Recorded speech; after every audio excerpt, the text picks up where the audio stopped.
In a world where insanity reigns supreme and safety pin manufacturers are running out of metal for the diapers of the leftists, it's comforting to know an ancient, fat, long-haired, bearded reprobate has your mind in mind. Ladies and gentlemen, boys and girls, children of all ages, broadcasting behind enemy lines in occupied California, and despite every attempt by the SHR Media Network to revoke his shameless contract, we return to the bloviating Zeppelin's Berserk Bobcat Saloon. You're listening to Late Night Radio on the SHR Media Network. Caution, there will be mature themes explored and potentially adult language used. If conservatarian words, phrases, certain concepts, or rhetoric offends you, tune out now.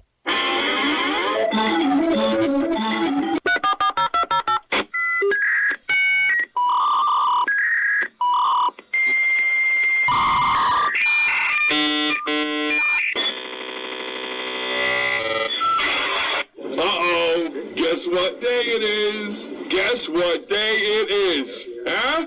Anybody? Julie, hey, guess what day it is? Oh, come on, I know you can hear me. Mike. What day is it, Mike? Tomo, you magnificent bastard, I read your book. I drink your milkshake. How dare you? I call that bold talk for a one-eyed fat man. Fill your hand, you son of a bitch! Captain. Captain. Captain. Captain. Captain. Captain. Captain. Captain. Captain.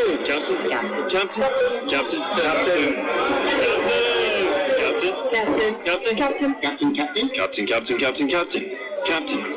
No, not yet. Don't pass out on me yet.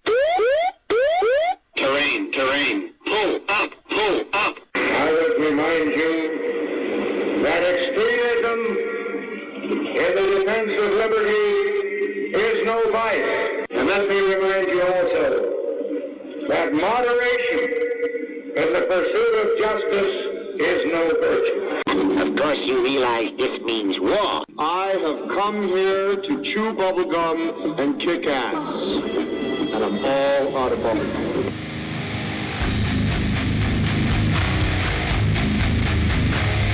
Ladies and gentlemen, boys and girls, children of all ages, welcome to BZ's Berserk Bobcat Saloon radio show, where I am broadcasting behind enemy lines in occupied California, spell it with a K, a mere 2 miles east of the locus of evil on the entire left coast, the Bill Mill, the belly of the beast, the Capitol building in downtown Sacramento at 10th and L Streets, where late at night you can hear the death of common sense and its concomitant wail as it wafts from that petrifying edifice. And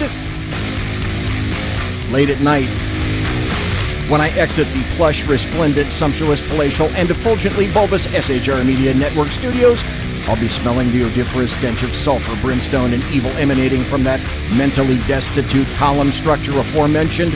I gotta tell you, Fluffy is gonna be your bartender tonight. He pours with the best of them, and the lava lamp is in fact lighted to my right, your left, indicating that you can listen and chat at shrmedia.com. You can watch the show on the SHR Media YouTube channel, Facebook page, or Periscope. If it's working. I gotta tell you this also.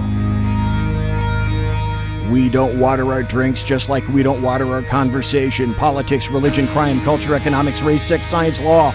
We talk about it all right here at the Saloon. Nothing is sacred. The speech is free, but the booze is not.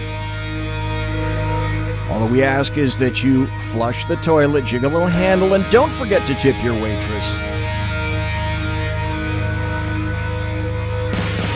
Tonight, in the first hour, we have Eric Regard. He is a Republican candidate for the California Assembly in District 9. In the second hour, we have some breaking news.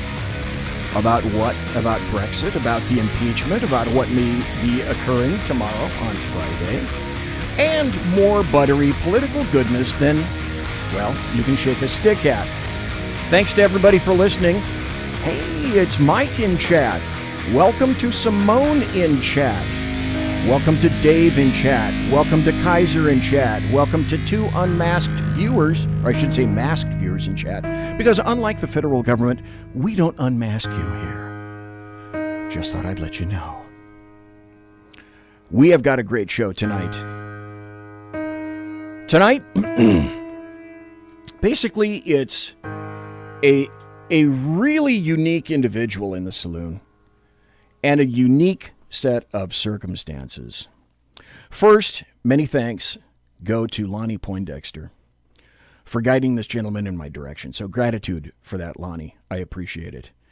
And as people who listen to the show know, on my first appearance with a guest, I like to get to know a little something about them. Of course, we get into the topic itself then. But first things first, I have opposite me, live, not pre-recorded or over the phone, but live in the actual SHR Media Studios, sumptuous and resplendent as they may be, I have Eric Regard, a gentleman who is the, like I indicated, Republican candidate for the California Assembly, District 9. So welcome, Eric Regard. Thank you very much for having me. So let's talk a little bit about District 9 and what that means. There are two bodies of government in the state of California. There's the Assembly and then there's the Senate. You're running for the Assembly. There are 80 Assembly districts, and there are 40 Senate districts in the state of California. Correct. So District 9 is not terribly far where I am right now. I kind of make fun of California. I'm 2 miles east of the Bill Mill.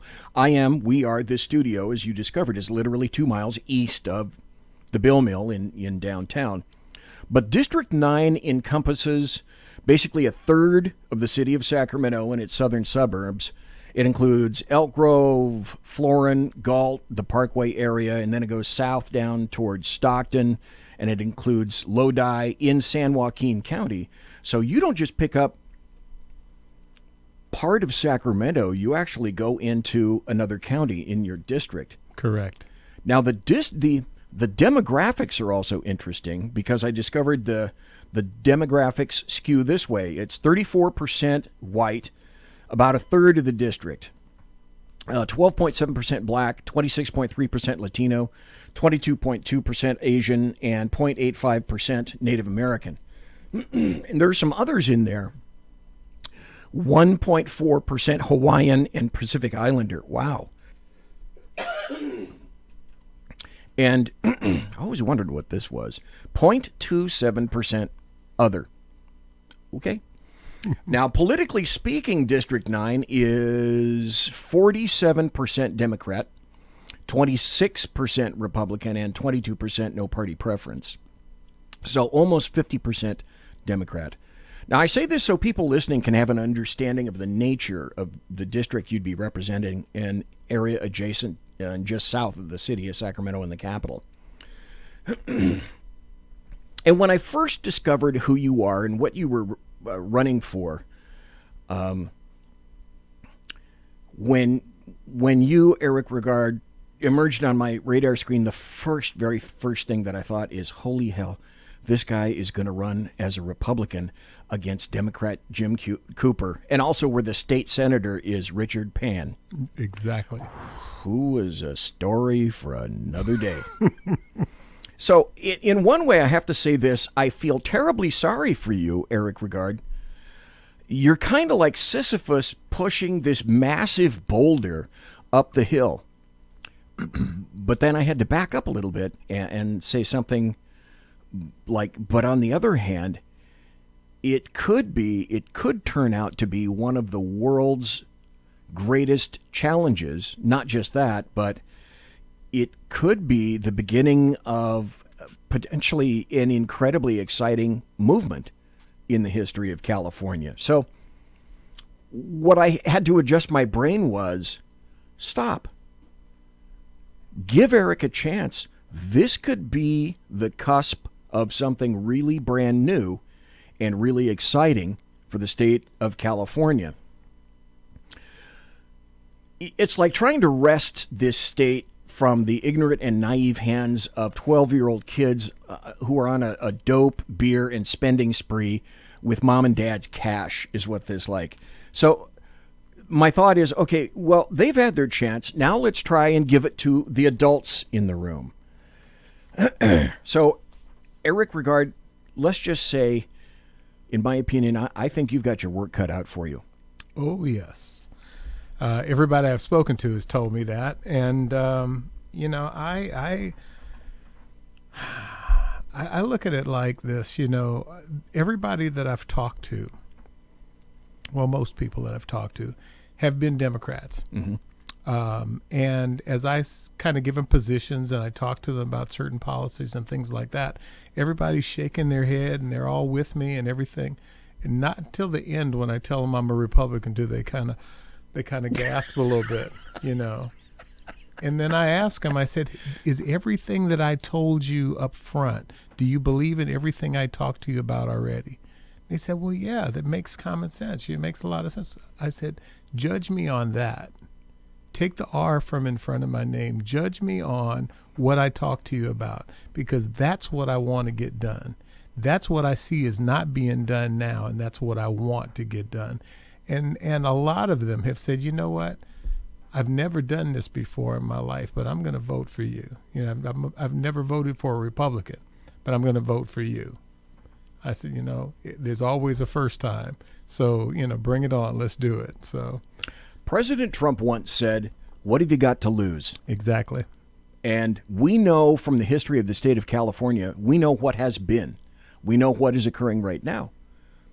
The future, let me submit, is not necessarily etched in the stone that everyone thinks it is. No. So this can folks, you can either look at this as the glass empty, or the glass half full.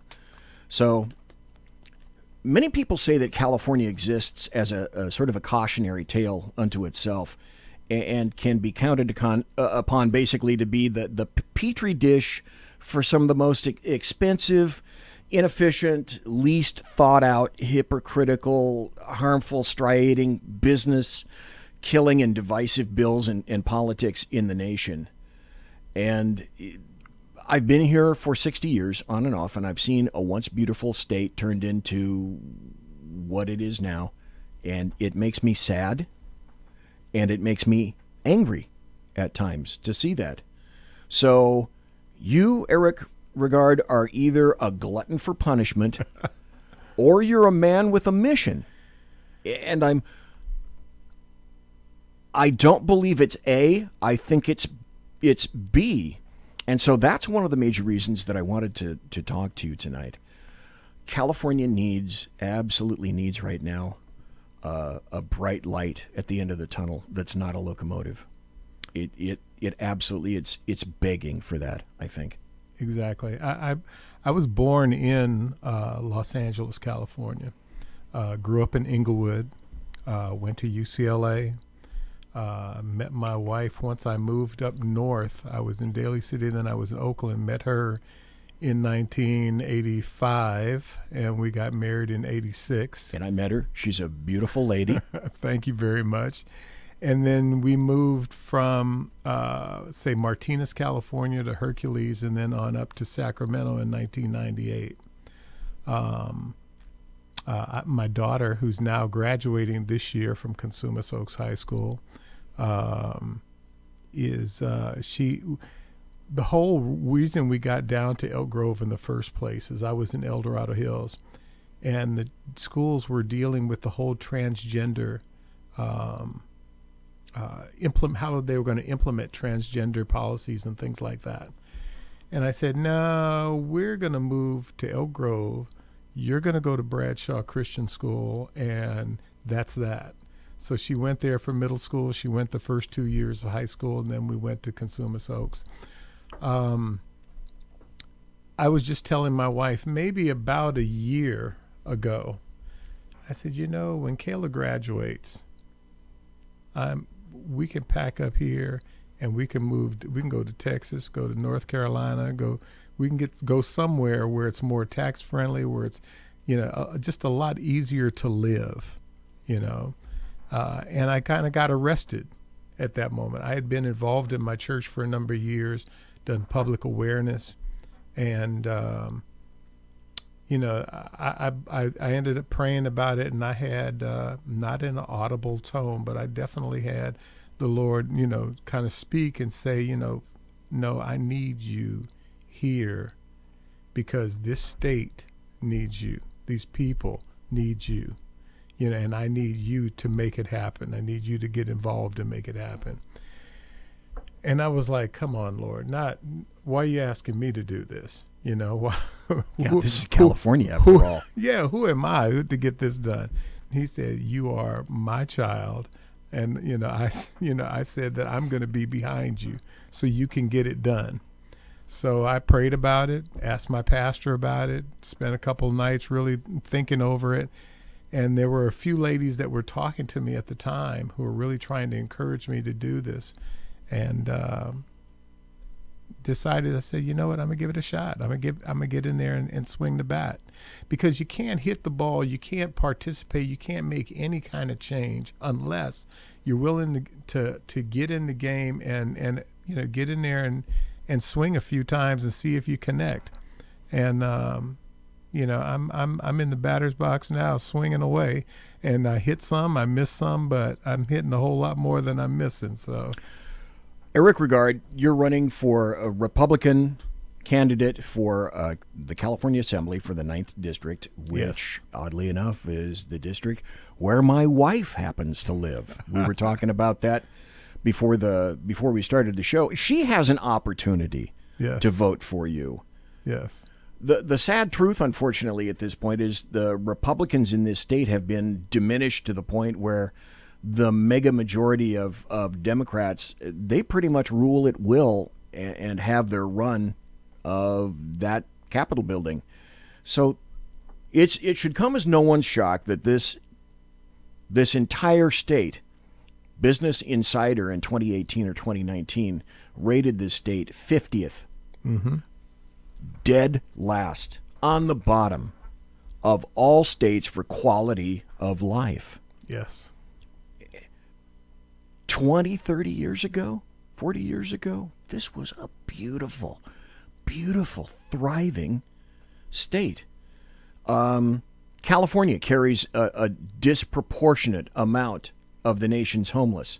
Market Watch wrote that over half of the nation's homeless live in California. 4 of the 5 American cities with the greatest number of homeless people are in California. San Francisco, Los Angeles, Santa Rosa, San Jose, and Seattle rounds out the top 5. Right. So there are people leaving, and there are good business people leaving, and that means that they're taking good, high-quality tax dollars with them. So would it be accurate to say that, in a way, you are a man on a mission, that you believe that you can have a very serious influence because you've seen what California used to be, what it could be? Yes. I've got to have some sort of impact, because this state, as a kid, I would go out to the beach and LA has always been crowded.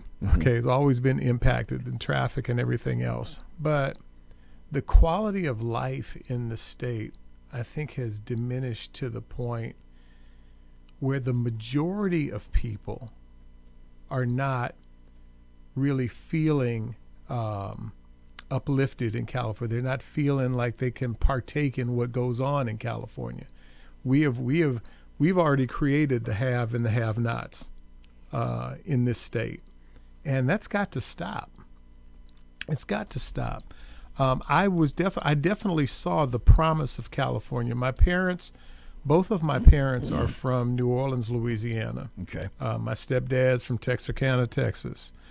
They all came out to California like in the the early 50s. So there was a promise in California back then. You make it to California, you can knock it down. You can make it. Oh yeah. Okay. And that's no longer the case. Not when you've got employees that work at Google staying out on the lawn at Google in motorhomes because they can't afford any houses anywhere around where Google's at. That doesn't compute, They're just so homelessness you brought up is huge, and I think there are 3 things with homelessness. I think there are some people that are just down and out, maybe they might even be working, living in their cars. They could pay the rent each month, but they don't have enough to get a first and last to be able to get into a place. Right. they need a hand up. They need something. They need a program. They need some housing. They need something to help get them into a place so that they can move on and be productive. Whether it's affordable housing for them or whether it's just helping them to get into some housing. Those people need some help. The second are mentally ill. We've got a huge mental illness crisis in this state, and in a state that wants to take 15 cents extra for gas tax and stuff like that. Why can't they use that money and have some mental illness centers around where people can get treatment? If they got the treatment they needed, my uncle is a perfect example. My uncle used to go to Camarillo State Hospital in Southern California. And when he talked to his doctors and when he went there, got his meds, everything was great. He was always on top of his game. The second that he stopped going there, the second that those were closed, second that wasn't available to him, you'd find him on a bus stop somewhere in Los Angeles, and it would be in a different spot all the time, but that's where he would be. So those people, they just need help. They need somebody to treat. They need treatment. The third are drug users, and in particular with me, intravenous drugs. We're going to make clean sites to shoot up and stuff like that. What are you talking about?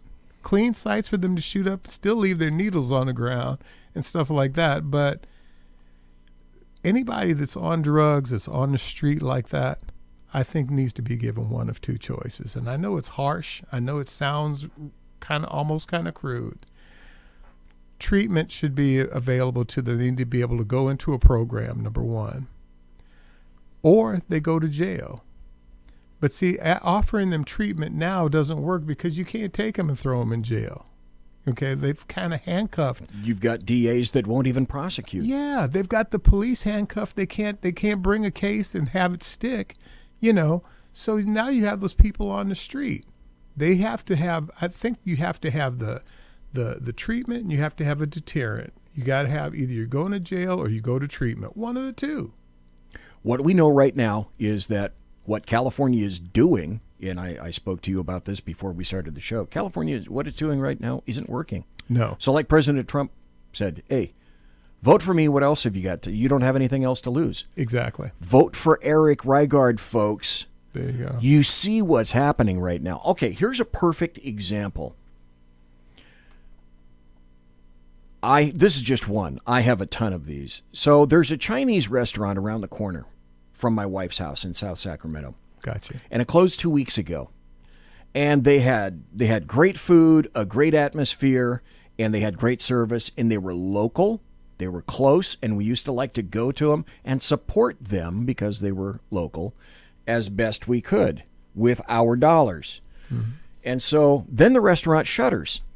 Then the woman, I talked to her, and she says she couldn't afford the rent, couldn't afford more customers, couldn't attract more customers, and couldn't deal with any more of the crime and the so-called homeless in the span, and then all of a sudden, boom, in the span of 2 days, she's gone. Exactly. So then you've taken somebody who tried to make it work, couldn't make it work, cute little restaurant, threw all of her cash and all of her time into it. It was beautiful inside. Yep. Great food service, et cetera, as I indicated. And now she's said herself, this is a personal thing for me. She's gone. I can't make it. I can't do it here anymore. And I'm not getting any help. Yeah. I also told you when my wife retires, we're leaving California. I've been here, on and off for 60 plus years. And I'm hoping tonight, Eric Reigard, you can convince the people that are going to be here, that are staying, to vote for you. And that election, folks, in case you don't know, March 3rd is the primary. So if you haven't already gotten your ballots and you want to vote, make sure you go out, get your ballots, find out, read it carefully, cautiously. Eric Reigard is running as Republican candidate for Assembly District in District 9. This is the guy that you need to to vote for. And by the way, like I said, I put my mouth and my money where my mouth is, and I gave you $100 today because I want to see you win. I appreciate that. So let's start at the start. You said you talked about a few things. Where did you say you were born again? I was born in L.A. Okay. I was born at Queen of Angels Hospital in Los Angeles. I grew up in my elementary, middle school, high school years in Inglewood, California. Moved to Inglewood in 1966, and I graduated in 1975. In that short span of time, everybody talks about white flight. That area had 5 black families that lived in a I don't know how large. It's a pretty big area. It's from Crenshaw Boulevard to Van Ness, which is, you have avenues, 8 avenues in between there, and then from Century Boulevard, 2 big streets over to Arbor Vitae. 5 black families. When I graduated from high school, there were 5 white families in that same area. It's crazy. About 5 years later, I went back, and the whole area, the whole city, seemed like we had annexed a part of Mexico or something, and it was in there. So it has really flipped over several times. Now, with the new football stadium and the racetrack, everything is kind of being gentrified and built up around there now. So it's changing again, that whole area. So, change is necessary and change is good, but change is how there's some change that's not really great. And I think that's how we got to where we're at today.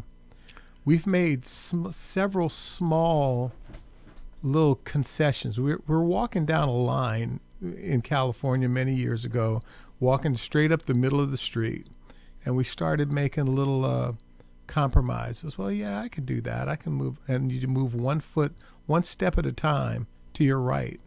And the next thing you know, you're on the whole opposite side of the street, looking back, saying, how did we get here? And the only way it's going to happen is by us taking 1 step at a time and moving it back in the opposite direction. It's going to have to be incremental. We can't, it's a Titanic-sized ship. We can't turn this thing around in one fell swoop. Oh, no, it's huge. Yeah, because it's too big. But we can make those changes if we have principled people that are involved in the State House.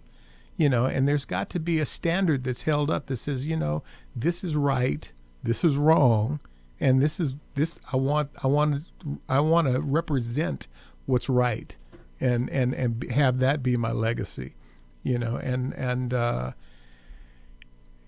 think if I do that, and if I take a step at a time, I can bring somebody with me a step at a time.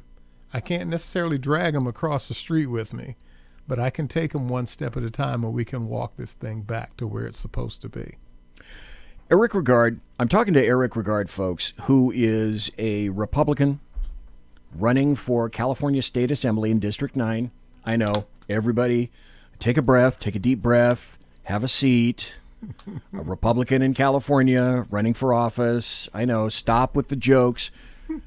He's dead serious. And as I said at the beginning of the show, either he's Sisyphus pushing the boulder up the hill, or he's right on the brink of starting something really important, really new, right here and right now. We're going to take a break in about 30 seconds or so.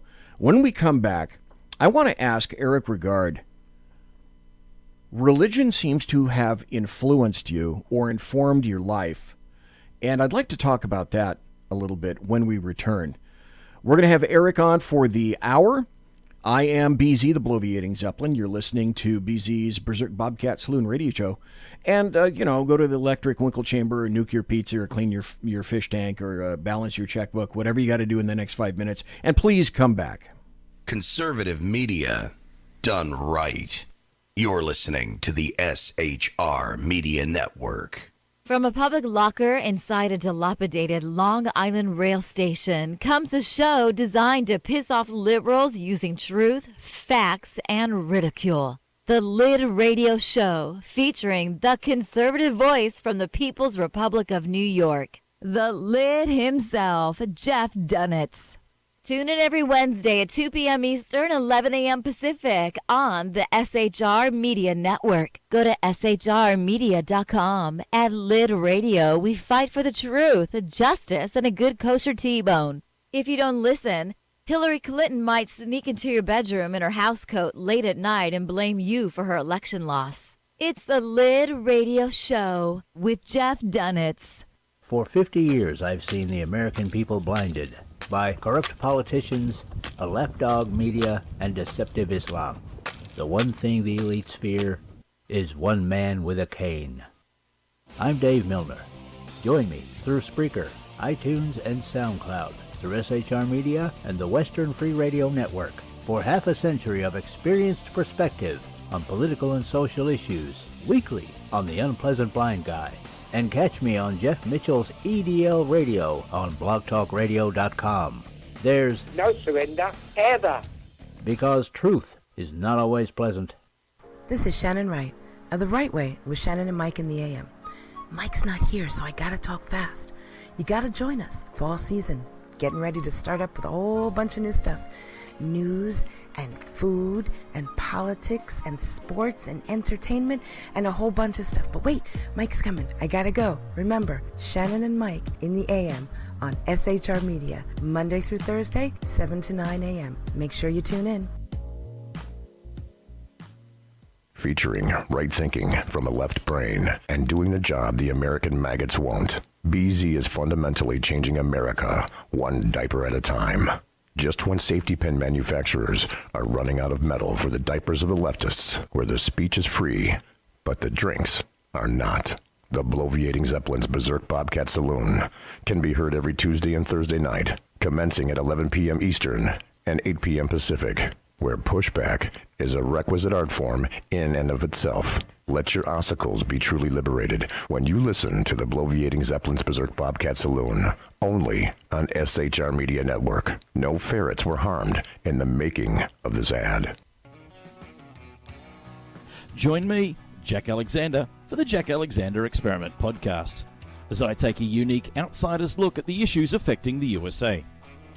I fearlessly take on the issues that everyone else is too scared to touch. The Jack Alexander Experiment podcast is available wherever good podcasts can be found, like Spreaker, iHeartRadio, and Google Podcast. The Jack Alexander Experiment, because it's not a matter of left versus right, it's a matter of right versus wrong. It's your business diva here, Melanie Collette. I am inviting you to a front row seat as I discuss some of the most intriguing details of wealth and finance with today's movers and shakers in the world of business. Listen in and discover financial truths on a global, domestic, and household scale. Uncover topics that will impact your wallet today and in the future. Money Talk with Melanie airs Monday through Friday, 5 p.m. East, 2 p.m. West, right here on SHR Media and High Plains Pundit Talk Radio. You can't afford to miss it.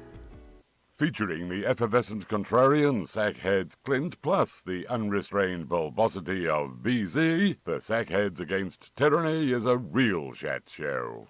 Doubling your late-night conservative talk show pleasure with double the hosts, you can listen every Wednesday night at 8 p.m. Pacific, 11 p.m. Eastern.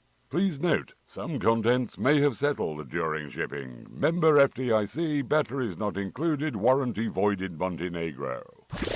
Conservative media done right. You're listening to the SHR Media Network. Ladies and gentlemen, boys and girls, children of all ages, and we are back. Welcome back to BZ's Berserk Bobcat Saloon radio show. You can follow me on Twitter at BZEP, at BZEP. Like me and follow me on Facebook on my page, Bloviating Zeppelin. Friend, like, and follow the SHR Media Facebook page. Subscribe to the SHR Media YouTube channel. Hey, are you a supporter of the Second Amendment? Then you might want to join the U.S. Gun Owners Association, the USGOA, on Facebook. And tonight, I have the distinct pleasure of speaking to Eric Regard, and he is a Republican candidate, a Sisyphean candidate pushing the proverbial political boulder up the hill. But I think I sense that there's something really, really seriously good in the future for California if we can get more candidates like Eric Regard. I threw $100 at him. You can do the very same thing too. Let me mention this right now. Go to Regard, RIGARD, Regard for Assembly, all one long word, Regard for Assembly, RIGARD.com. And at the top, you can see it says Home about Eric Regard around the community, 9th Assembly District, and donate. I did that today. You can do that as well. I know you have the ability. I saw your hand moving. I know it's reaching towards the mouse right now. I can see it. I can do it. Before the break, I told Eric Regard that I wanted to talk to him about how religion may inform his history, his past, his present, and his future. So, Eric Regard, in what fashion has religion sustained you? How does it work in your life? Well, I will say this: when I grew up a Catholic kid. I was an altar boy. I knew which priest wanted how much wine and how much water in the chalice and the whole deal. So I was used to that. But I was about 12 years old, and I had one question that I asked a priest. I said, okay, I see in the Bible here it says that you're supposed to repent and be baptized. As simple as that. I said, how can this little baby that you sprinkle water on top of him, how can he repent for anything? I said, he can't even talk. They said, oh, patted me on the head. Oh, son, you just come to church and listen to me and blah, blah, blah. And I felt really, I didn't know what patronized was at the time, but that's how I felt. Right. And I said, okay. I said, Johnny, where do you go to church? I'm coming with you next Sunday. And where do you go? I'm going with you next. So I visited these various churches around. And how old were you? I was 12 years old. That's a brilliant idea. What 12-year-old decides at that age that they're going to immerse themselves in all the different branches of religion that are available to them in their neighborhood? Exactly. So I just started going and got to a place where there was a neighborhood church right on the corner. Crenshaw Christian Church is what it was called, which eventually became Crenshaw Christian Center, which they have now moved out to Pepperdine campus in L.A. and have the Faith Dome there. And that's really where I began. I was taught what's termed as the Word of Faith movement, but it was more relationship. It wasn't about religion so much as it was a relationship with God, a relationship with Jesus Christ, and that really changed me and changed who I am. Now, I've been here in Sacramento. Even before I came up here, we've been coming to Calvary Christian Center since 1986, about 33 years now. Is that the one you can see off 99? No, that's over in the North Sacramento, off the Del Paso Boulevard. Okay, right. And so yeah, it's right there, and I've been going there ever since. And I feel as though I know how to come in and come out and move around. How to function as a Christian, basically. That has informed everything that I do. People get very judgmental within the church, and they say, "Oh, that person is doing blah blah blah. I can't be around them." No, I can be around them because I was a sinner as well. So I can be around you. I don't have to like the sin, but I'm instructed where I've got to love you. So I have to love them. I got to look beyond that and love the person and always work to build and develop a relationship with the person, and do things that are going to draw them closer to Christ, basically. And so what you're doing is essentially, and correct me if I'm wrong, you're using that motivation, I guess, to motivate you to throw your hat in the ring for California Assembly here in District 9. Well, not right here because I'm in downtown Sacramento, or East Sacramento right now. Right. But your District 9 area. Correct. You have you have the incumbent to deal with, Jim Cooper. We'll talk about him in a moment. You also have, I think there are two other persons, and I'm going to have to look for their names here, who are vying for the spot in the March 3rd primary. There's Tracy Stafford, who is a Democrat. Oh, correct. That's a shocker. And I'm going to have to pronounce this carefully. Mushtaq Tahirkali, who is a Democrat too. And that's another shocker. I hope everybody's sitting down who's listening right now. Is there anything that you happen to know about those two individuals and what you kind of have to... How are you going to tailor, if you have to, your campaign to some of the things that they may be offering, air quotes? I don't know a tremendous amount about either of those two, other than I believe it's Tracy. One of them is definitely a progressive Democrat. Okay. And everybody that knows her, knows of her, that's what they've all said. I don't know for a fact, but that's what they say. I know that Jim Cooper models himself to be a moderate Democrat. Okay. I've been kind of researching and looking at his record, at his voting record and things of that nature during this last few weeks. And the more I read about him and the more that I see, like just today, Howard Jarvis Taxpayer Association gave Jim Cooper a big fat F for his ability as a shock. As a legislator this last year. And it said, he is a tax and spend guy, that sort of thing. So there's some things that are just those. I've gotten those little clips, but I've also seen that he co-sponsored the sanctuary state law that's here in the state of California. That a sanctuary for whom? Not for the people who live here, but people who are coming. You want to protect them more so than the people who are already here? That rubbed me the wrong way. So it's on its base, fundamentally, it's wrong. Yes. I'm looking at your Meet the Candidate statement. One thing that you specifically said is you found Assemblyman Jim Cooper often abstained from voting, perhaps to avoid being held accountable for the progressive approach to policy now in play in Sacramento. Yeah, I saw a number of votes. I went down the record and saw everywhere that he voted, and a number of them were, where he abstained from voting, where he voted yes, voted no on things, but a lot of them abstained from voting. I just feel like, how could you be held accountable if you're not going to take a vote on it, if you're not going to take a stand?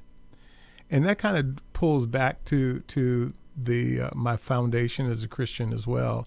We have been eradicated from the public square under the guise of separation of church and state.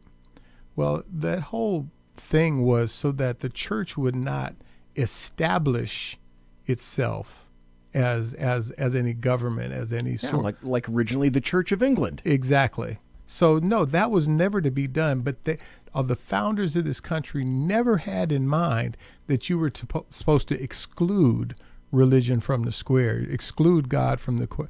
We've got it on our money, we've got it on mottos of the country, we've got it everywhere. We've got it in our Senate in D.C., in our House in D.C. It's everywhere. It's everywhere, and it's inextricable. You can't pull it away. So I think that here in California, especially, I think we need to reintroduce God back into the public square, and by doing that, I think people will begin to question decisions they make by, okay, is this going to be pleasing to God, number one? Is this going to be something that his people can live and thrive under? And just to be good to the people that are around you. There's some things that you just got to do, and you got to hold up a standard and say, okay, I'm not going to cross this line and go over there. I'm going to hold this up and do it the right way. To paraphrase, would it be appropriate of me to say that Number one, as opposed to Jim Cooper, you're going to be there. Exactly. You're going to show up. And number two, as opposed to Jim Cooper, you are who you are. You're not trying to feign something else. You're not trying to avoid something. You either are accepting of you know what your philosophies, mores, and morals are. Yes. And your job is not attempting to please. And this sounds so terrible, and, slap me if I'm wrong, but you cannot be, as one individual, everything to all people. That is exactly. You must be who you are and no one else, yet you're not hiding behind some kind of disguise, trying to please every individual, far left, far right. That just... Am I in the ballpark on that, Eric Regard? You're all over it. I'm going to be... I told people last week, I talked to about a few different groups, and I told each and every one of them, I'm going to say what I'm going to do, and I'm going to do it. I'm not going to tell you one thing and do something else. If I believe in something, if I believe this is the right thing to do, I'm going to tell you I'm going to do it, and then I'm going to come and do it. So you can hold me accountable to it. If you want to... You want to whip me because of it, whip me. If you want to applaud me because of it, applaud me. But I'm going to do what I'm telling you I'm going to do. This is sort of a massive open-ended question, Eric Regard. And folks, Eric Regard is running for as a Republican candidate for California Assembly in District 9, which is essentially an area south of Sacramento to include Elk Grove, Galt, and then down to Lodi in San Joaquin County as well. So it's it's a very diverse district, and it's also a fairly large district and a fairly significant district in California. So having said that, this is a massive open-ended question. What do you think are the biggest issues for District 9 that people will ask you to address? There are a few things. In education, Elk Grove schools have been known to be, in the past, the good schools. They were known to be the finest for a while. Yeah, the finest. People wanted to move to Elk Grove for the schools. Exactly. So they've been known for that. Nowadays, everything that you see promoted in the school district, what I get at home from my daughter, is LGBTQ Day and Awareness Day and stuff like that. Well, they're Asian kids, they don't have an Asian Awareness Day. They're black kids, they don't have a Black Awareness Day. But LGBTQ, we're going to make sure they've gotten awareness. It seems just a little bit out of balance, okay? That's a little out of balance. So I think for kids, they need, number one, school choice. Every school, no matter how good it is or no matter how bad it is, every school is not for every kid, okay? Homeschooling, there's some great homeschools. Charter schools, there's some great charter schools. Private schools, there's some great private schools, and there are a couple different companies that will help to defray the cost so that you can afford to send your kid to private school. So there's some different choices around, and I think they need to be amplified so people know that they're available. Because what I really see happening as the state of California wrestles more control and power away from parents. Oh boy, did you hit that one. Parents are going to go walk in the school district and they're going to start pulling their kids out en masse, I believe. They're going to, and if it's not en masse, it's going to be one or two, but they're going to look around and their population is going to dwindle quite a bit after several years. Parents don't want to be told what to do. They want to have an active role in how kids are going to be taught, what they're going to be taught. And the more school districts used to always talk about, well, parents aren't involved, or we need more parental involvement. We need parents to come out. And they go to those private schools and they support them over there, but they just dump them on us over here. No, you've been excluding parents for too long. And so now that you've got your hand up and pushing them back and you don't have parents there, you're like, well, what are we doing here? We don't have parent participation. Well, you did it. You pushed them off. We need parents to be informed. There was a bill last week, SB 673, was all about informed choice for kindergarten through sixth graders, okay? Just sex education within the school districts.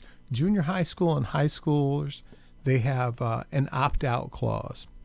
Not a problem. They're old enough. If you're interested enough, you go to the school district, you read on the curriculum, and you can opt your kid out or leave them in whatever you choose. Not a problem. K through 6, the people that were there, we feel that you should have an active opt-in so that you present the parents via email or text message or whatever what the curriculum is.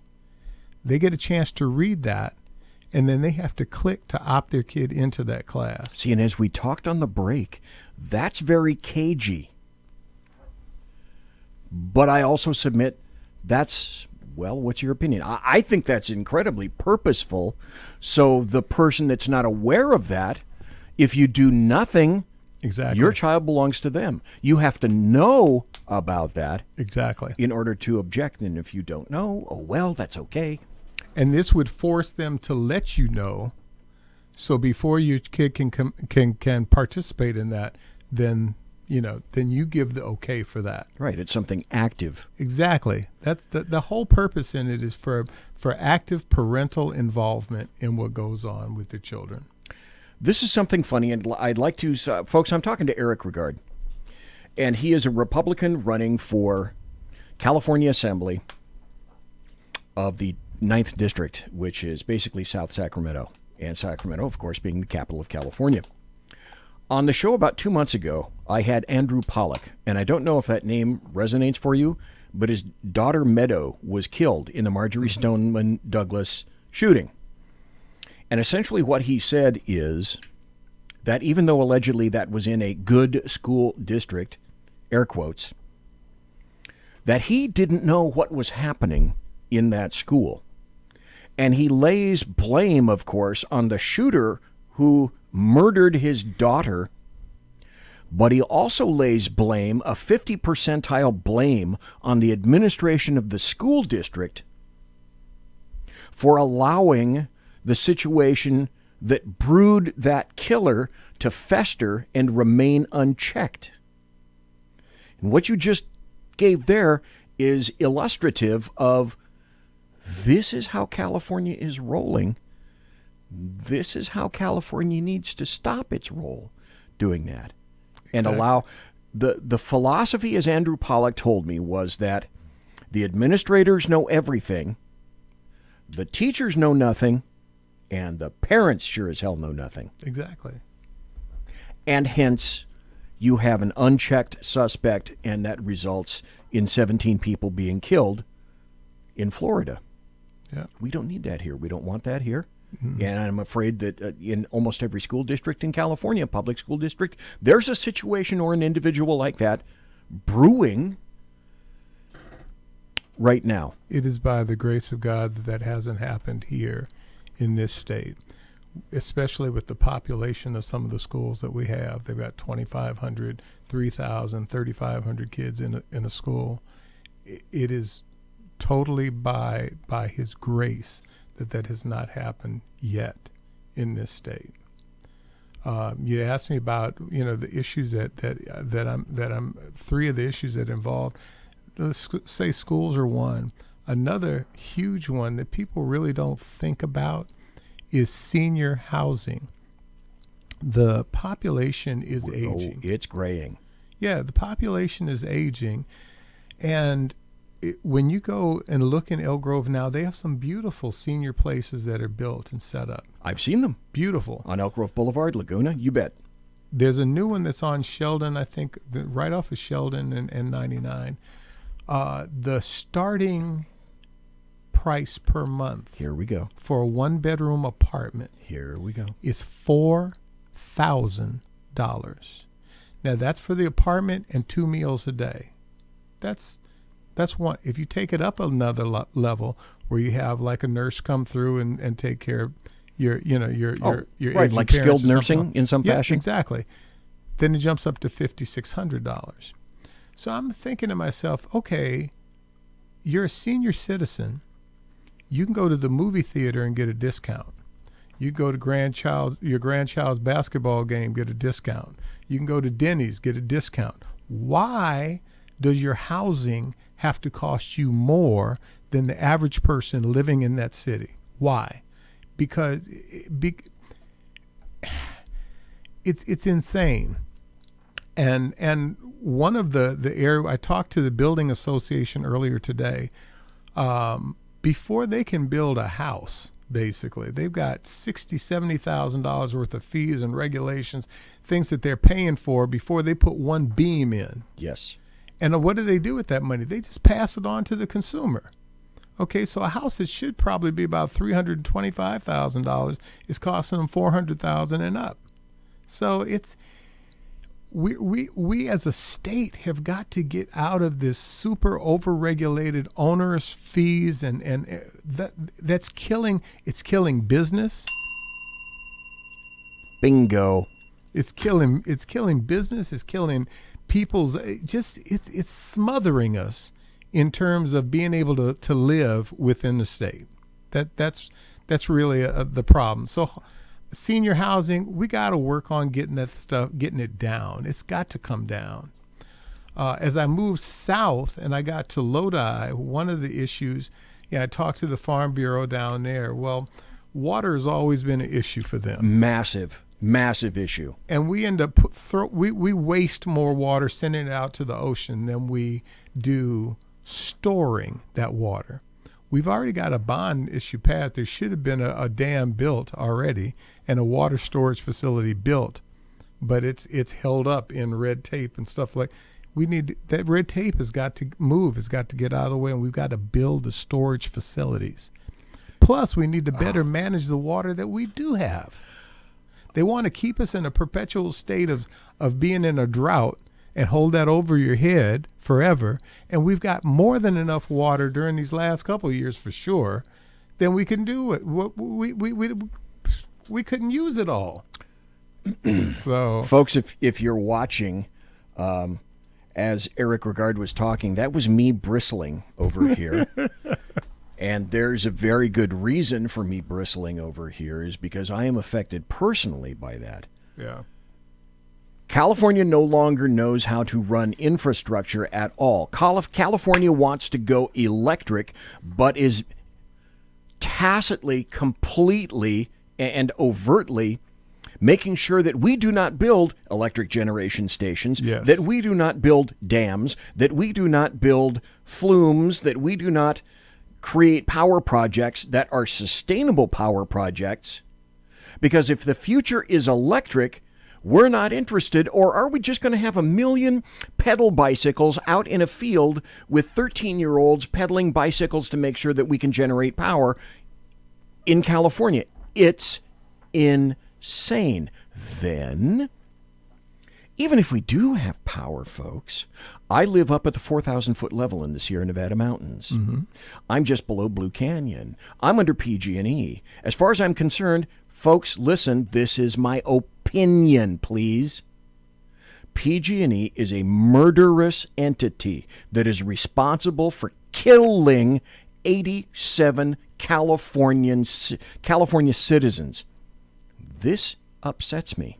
Yes. We've seen the forests deteriorate before our eyes. California has removed any kind of deforestation. I can take you to areas in the California mountains, and I know this has nothing to do with District 9, but it does overall in terms yes, of the insanity of California. Yes. This insanity, Eric Regard, this insanity has got to stop. It's got to stop. It's got to stop. You're 100% right with the deforestation and things like that. We don't. I mean, I mentioned managing our water and our water supply. We used to have forest management in the 60s. Yeah, exactly. We used to have controlled burns. I can take you to places in the forest where the loam is 2 to 3 feet thick. That's called, on the fire triangle, that's called fuel. It's just insane. Okay, exactly. Enough. I'm done ranting. No, that's a perfectly legitimate rant because we do not manage. We're paying a lot of money for different organizations and different groups. And I'm paying extra money to live up there, sure. Yeah, I mean, all of the bureaucracy that's involved, but what are they getting done? Nothing. The forests need to be cleared out and cleaned. And if we just did that, you can't log dead trees. Yeah, if we just took care of that, do the obvious. It would take care of so much. Once again, hydroelectric power has been around for a long time with dams and things like that. Why can't we do more of that? Why do we have to have windmills that have not shown a real return on investment, or you've got to take up twice as much area to get a quarter of the energy out of it, as putting in a dam? You have the hydroelectric power, boom, you're good to go. And it's simple. That's not even talking nuclear power. That's not even talking thorium. Oh my God, that's a topic for another day, folks. We're talking to Eric Regard, and we're going to have to take a break. Eric, do you need to jam, or can you hang around for another 5 to 10 minutes or so? No, I can hang around for a little while longer. Alrighty, folks, we're going to take a break. Eric Regard is here with me live in the studio tonight. We're talking about his candidacy. He's a Republican candidate for California Assembly in the 9th District, which is Elk Grove, Galt, South Sacramento, and then down to San Joaquin County and Lodi. I am BZ. I am the Bloviating Zeppelin. You're listening to the Bloviating Zeppelin's Berserk Bobcat Saloon radio show, and we'll be right back after this. Conservative media done right. You're listening to the SHR Media Network. From a public locker inside a dilapidated Long Island rail station comes a show designed to piss off liberals using truth, facts, and ridicule. The Lid Radio Show, featuring the conservative voice from the People's Republic of New York, the Lid himself, Jeff Dunitz. Tune in every Wednesday at 2 p.m. Eastern, 11 a.m. Pacific on the SHR Media Network. Go to shrmedia.com. At Lid Radio, we fight for the truth, justice, and a good kosher T-bone. If you don't listen, Hillary Clinton might sneak into your bedroom in her housecoat late at night and blame you for her election loss. It's the Lid Radio Show with Jeff Dunitz. For 50 years, I've seen the American people blinded by corrupt politicians, a lapdog media, and deceptive Islam. The one thing the elites fear is one man with a cane. I'm Dave Milner. Join me through Spreaker, iTunes, and SoundCloud, through SHR Media and the Western Free Radio Network, for half a century of experienced perspective on political and social issues, weekly on The Unpleasant Blind Guy. And catch me on Jeff Mitchell's EDL Radio on blogtalkradio.com. There's no surrender, ever. Because truth is not always pleasant. This is Shannon Wright of The Right Way with Shannon and Mike in the AM. Mike's not here, so I gotta talk fast. You gotta join us. Fall season. Getting ready to start up with a whole bunch of new stuff. News and food and politics and sports and entertainment and a whole bunch of stuff. But wait, Mike's coming. I gotta go. Remember, Shannon and Mike in the AM on SHR Media, Monday through Thursday, 7 to 9 a.m. Make sure you tune in. Featuring right thinking from a left brain and doing the job the American maggots won't. BZ is fundamentally changing America one diaper at a time. Just when safety pin manufacturers are running out of metal for the diapers of the leftists, where the speech is free, but the drinks are not. The Bloviating Zeppelin's Berserk Bobcat Saloon can be heard every Tuesday and Thursday night, commencing at 11 p.m. Eastern and 8 p.m. Pacific, where pushback is a requisite art form in and of itself. Let your ossicles be truly liberated when you listen to the Bloviating Zeppelin's Berserk Bobcat Saloon, only on SHR Media Network. No ferrets were harmed in the making of this ad. Join me, Jack Alexander, for the Jack Alexander Experiment podcast, as I take a unique outsider's look at the issues affecting the USA. I fearlessly take on the issues that everyone else is too scared to touch. The Jack Alexander Experiment podcast is available wherever good podcasts can be found, like Spreaker, iHeartRadio, and Google Podcast. The Jack Alexander Experiment Because it's not a matter of left versus right, it's a matter of right versus wrong. It's your business diva here, Melanie Collette. I am inviting you to a front row seat as I discuss some of the most intriguing details of wealth and finance with today's movers and shakers in the world of business. Listen in and discover financial truths on a global, domestic, and household scale. Uncover topics that will impact your wallet today and in the future. Money Talk with Melanie airs Monday through Friday, 5 p.m. East, 2 p.m. West, right here on SHR Media and High Plains Pundit Talk Radio. You can't afford to miss it.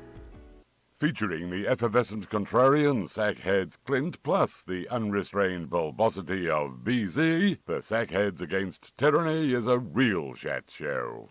Doubling your late-night conservative talk show pleasure with double the hosts, you can listen every Wednesday night at 8 p.m. Pacific, 11 p.m. Eastern. Please note, some contents may have settled during shipping. Member FDIC, batteries not included, warranty voided Montenegro. Conservative media done right. You're listening to the SHR Media Network. Ladies and gentlemen, boys and girls, we are in the second hour already. Welcome back to BZ's Berserk Bobcat Saloon radio show. You can follow me on Twitter at BZEP, at BZEP. Like me and follow me on my Facebook page, Bloviating Zeppelin. Please support us at the SHR Media Facebook page and on the SHR Media YouTube channel.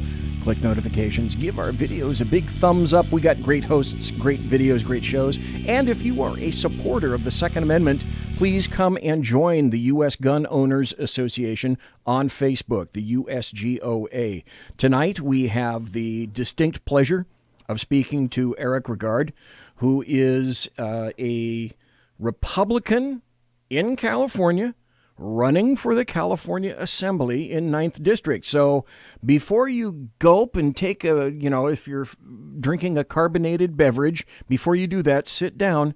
Yes, he's a real Republican in California. And yes, you need to vote for him. And yes, I made sure that I donated $100 to him today. Eric Regard, Republican candidate for California State Assembly in District 9. Right off the top of your head, what do you think is going to be your greatest challenge for getting elected? Is it as obvious as we think, or are there other issues that you have to contend with? I think that the obvious is definitely a big one because of the disproportionate number of Democrats that are there. But the more that I speak to people, and the more that I talk to them, and the more that I explain what it is that I like, I don't like, I want to do, and I see that's being done wrong, the more agreement I get. So I don't think, if I can just reach them, I don't think I'll have a hard time turning them or conveying, give me a shot. What do you have to lose? Give it a shot and see. I believe that I will be a better representative to the people of that area, of Elk Grove, of South Sac, of Galt, of Lodi, than the incumbent will be, or currently is. And that's really the big thing. You want somebody there that hears what you have to say and acts on it. Then you really only have one choice, and that's going to be me. There are other candidates that are running as well, but everybody's from the same ilk, okay? And I'm the only one that's running over here saying, it can't be business as usual. Because look where we are now. Exactly. It's got to be different.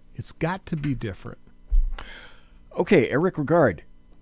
I put the phone number. Darn, I forgot to put the phone number in chat in the first hour, and I forgot to give the phone number. So, folks, if you want to call Eric Regard, he has said that he will take phone calls. The number is 575-208-4481. 575-208-4481. And I hate hosts that mention the phone number only once, so I'll say it again, 575-208-4481. And we do have someone on the line. I think this is Kaiser. Are you there, sir? Do you have a question for Eric Regard?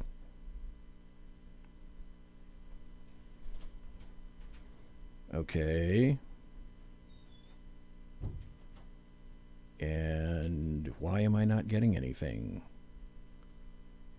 Kaiser, are you there, sir? Okay. Phone issues. All right. A good host knows when to move on. There you go. And so I'll do exactly that. Kaiser, one more time. Are you there? Okay. All right. Anyway, moving right along. You get elected, Eric Regard.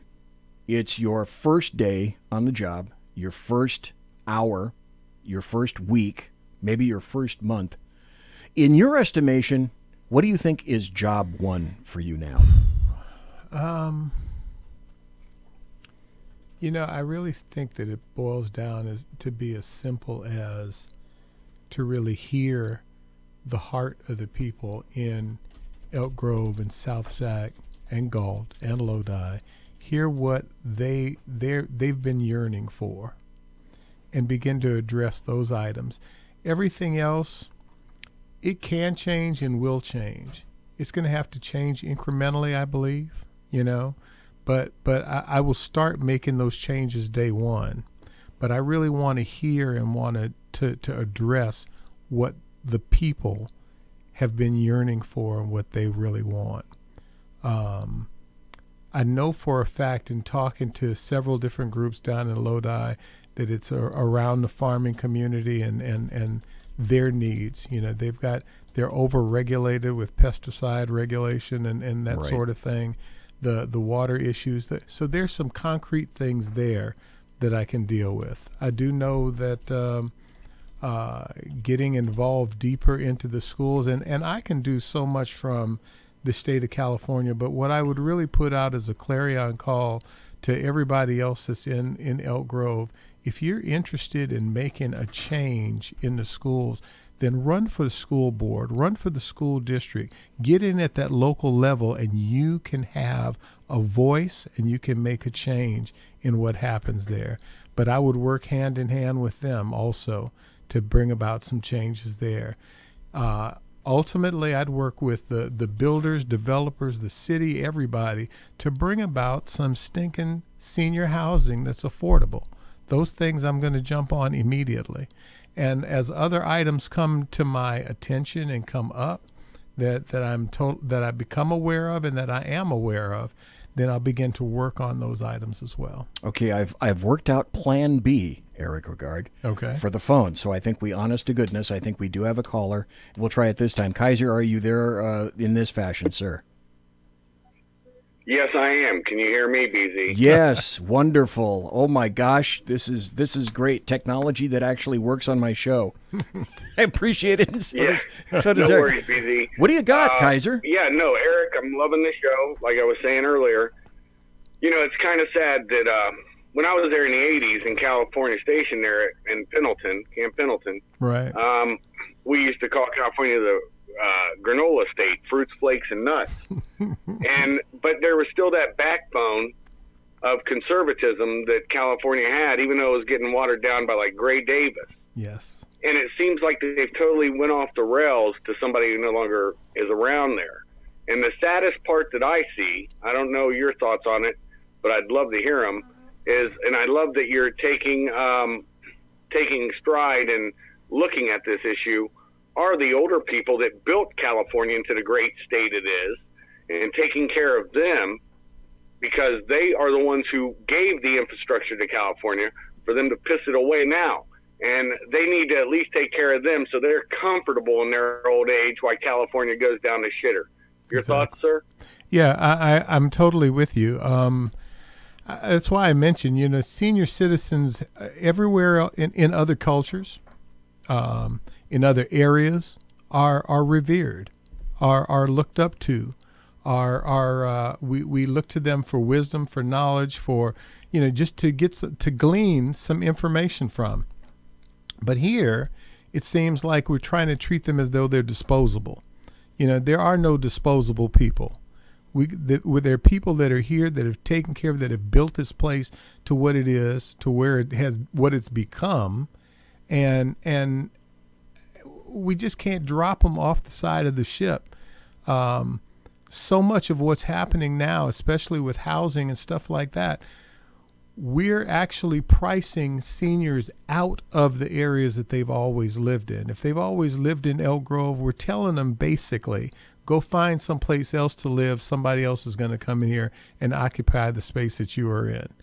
That is absolutely wrong. It's fundamentally wrong. Yeah. On every level you can think of. It is totally wrong, and we've got to that has got to be turned around. That has got to be turned around. Kaiser, It's unacceptable, and I don't understand what mental disorder has taken over there to where they think that, I guess they want to be annexed by Mexico. I don't know. And China. China's willing to take them. So that's all I had to say. This is just, I'm heartened to see you run. I hope you get it. And thank you. The only suggestion I would say is be green, and the way I mean that is pull out that dead wood. Stop those wildfires. You know, California could be a great state, and build more storage for water. It's only common sense. If you're going to let everybody come in, store more water. Exactly. God bless, be well, be safe. Thanks, BZ. Thank you, Kaiser. Thanks for the call. That's the thing, Eric Regard, that makes absolutely no sense to me. At a time when California is embracing everybody but the California citizens themselves, they're absolutely completely uninterested in infrastructure or building anything to accommodate the people that they're endorsing and saying, come in, we need more of you. California, you can't handle the people you have now. The ISO, the Independent Systems Operator in Folsom, California, that controls all the electricity in California, and they decide when we import more electricity from other places. Yes. There's no common sense, Eric Regard. We need common sense. I placed a guy at the ISO several years ago. I was in IT, and I was placing executives there. So, I know that all too well. We've got to,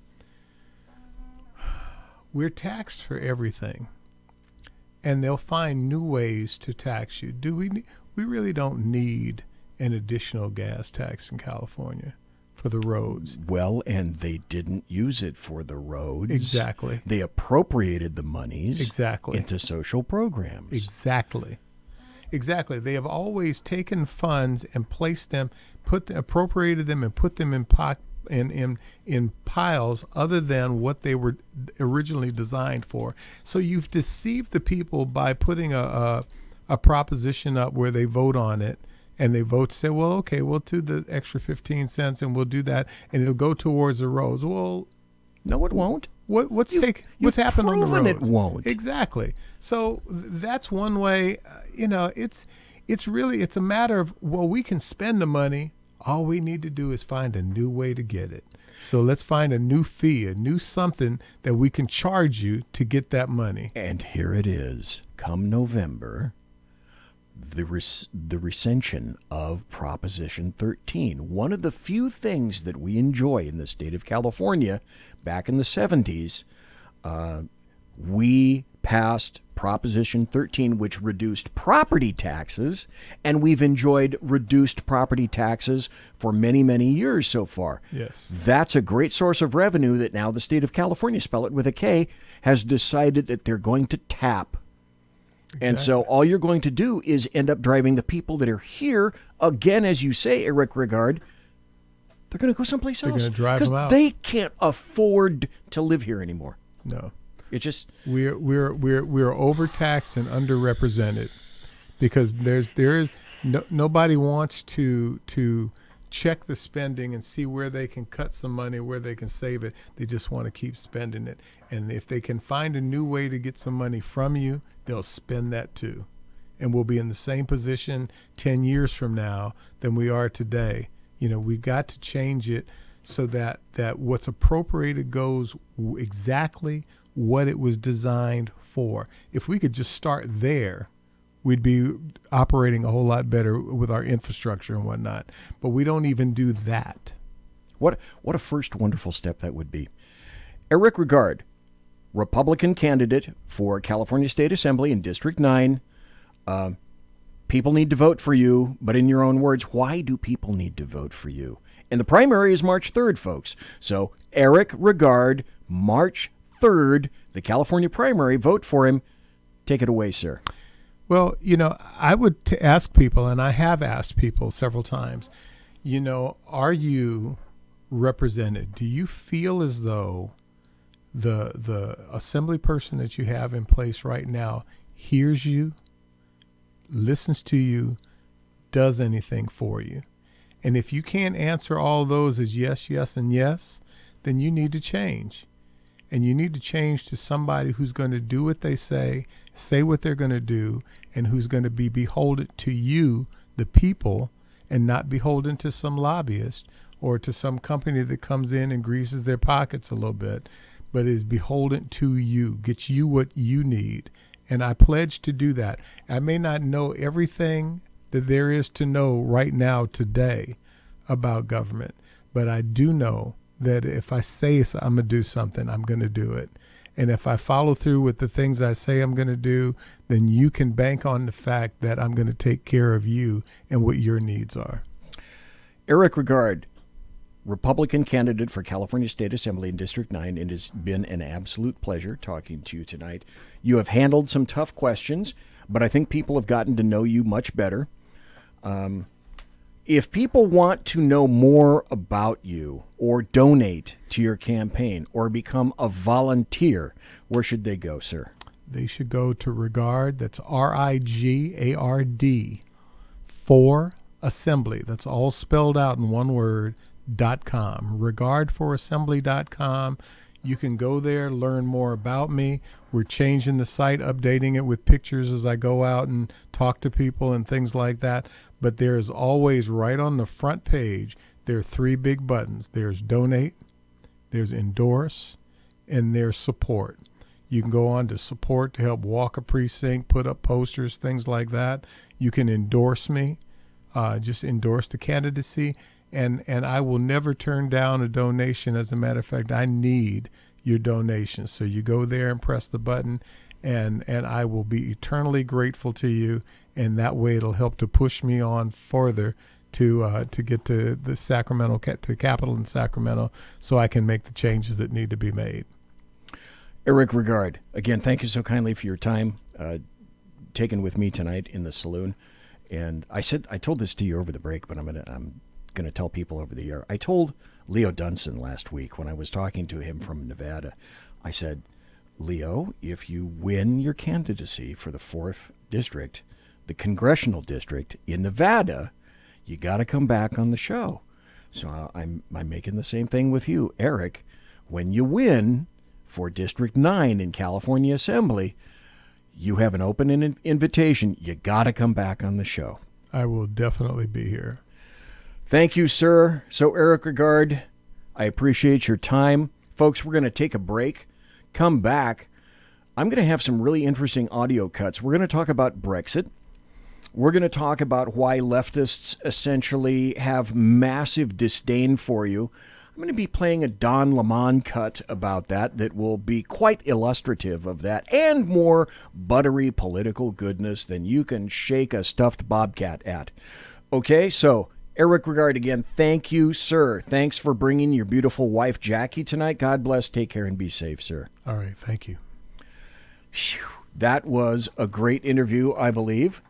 We are going to take a break a little earlier than normal. Gone for about 5 minutes. Hey, it's time to use the restroom. Hey, ice cream. You know where the ice cream is. Go in the freezer and get it. Now's a perfect time. We'll be right back after this. Conservative media done right. You're listening to the SHR Media Network. From a public locker inside a dilapidated Long Island rail station comes a show designed to piss off liberals using truth, facts, and ridicule. The Lid Radio Show, featuring the conservative voice from the People's Republic of New York, the Lid himself, Jeff Dunitz. Tune in every Wednesday at 2 p.m. Eastern, 11 a.m. Pacific on the SHR Media Network. Go to shrmedia.com. At Lid Radio, we fight for the truth, justice, and a good kosher T-bone. If you don't listen, Hillary Clinton might sneak into your bedroom in her housecoat late at night and blame you for her election loss. It's the Lid Radio Show with Jeff Dunitz. For 50 years, I've seen the American people blinded by corrupt politicians, a lapdog media, and deceptive Islam. The one thing the elites fear is one man with a cane. I'm Dave Milner. Join me through Spreaker, iTunes, and SoundCloud, through SHR Media and the Western Free Radio Network, for half a century of experienced perspective on political and social issues, weekly on The Unpleasant Blind Guy. And catch me on Jeff Mitchell's EDL Radio on blogtalkradio.com. There's no surrender, ever. Because truth is not always pleasant. This is Shannon Wright of The Right Way with Shannon and Mike in the AM. Mike's not here, so I gotta talk fast. You gotta join us. Fall season. Getting ready to start up with a whole bunch of new stuff. News and food and politics and sports and entertainment and a whole bunch of stuff. But wait, Mike's coming. I gotta go. Remember, Shannon and Mike in the AM on SHR Media, Monday through Thursday, 7 to 9 a.m. Make sure you tune in. Featuring right thinking from a left brain and doing the job the American maggots won't. BZ is fundamentally changing America one diaper at a time. Just when safety pin manufacturers are running out of metal for the diapers of the leftists, where the speech is free, but the drinks are not. The bloviating Zeppelin's Berserk Bobcat Saloon can be heard every Tuesday and Thursday night, commencing at 11 p.m. Eastern and 8 p.m. Pacific, where pushback is a requisite art form in and of itself. Let your ossicles be truly liberated when you listen to the bloviating Zeppelin's Berserk Bobcat Saloon, only on SHR Media Network. No ferrets were harmed in the making of this ad. Join me, Jack Alexander, for the Jack Alexander Experiment podcast, as I take a unique outsider's look at the issues affecting the USA. I fearlessly take on the issues that everyone else is too scared to touch. The Jack Alexander Experiment podcast is available wherever good podcasts can be found, like Spreaker, iHeartRadio, and Google Podcast. The Jack Alexander Experiment, because it's not a matter of left versus right, it's a matter of right versus wrong. It's your business diva here, Melanie Collette. I am inviting you to a front row seat as I discuss some of the most intriguing details of wealth and finance with today's movers and shakers in the world of business. Listen in and discover financial truths on a global, domestic, and household scale. Uncover topics that will impact your wallet today and in the future. Money Talk with Melanie airs Monday through Friday, 5 p.m. East, 2 p.m. West, right here on SHR Media and High Plains Pundit Talk Radio. You can't afford to miss it. Featuring the effervescent contrarian sackheads Clint plus the unrestrained bulbosity of BZ, the Sackheads Against Tyranny is a real Shat show. Doubling your late-night conservative talk show pleasure with double the hosts, you can listen every Wednesday night at 8 p.m. Pacific, 11 p.m. Eastern. Please note, some contents may have settled during shipping. Member FDIC, batteries not included, warranty voided Montenegro. Conservative media done right. You're listening to the SHR Media Network. Ladies and gentlemen, boys and girls, children of all ages, welcome back to the bloviating Zeppelin's Berserk Bobcat Saloon radio show. An hour and a half has gone boom, just like that.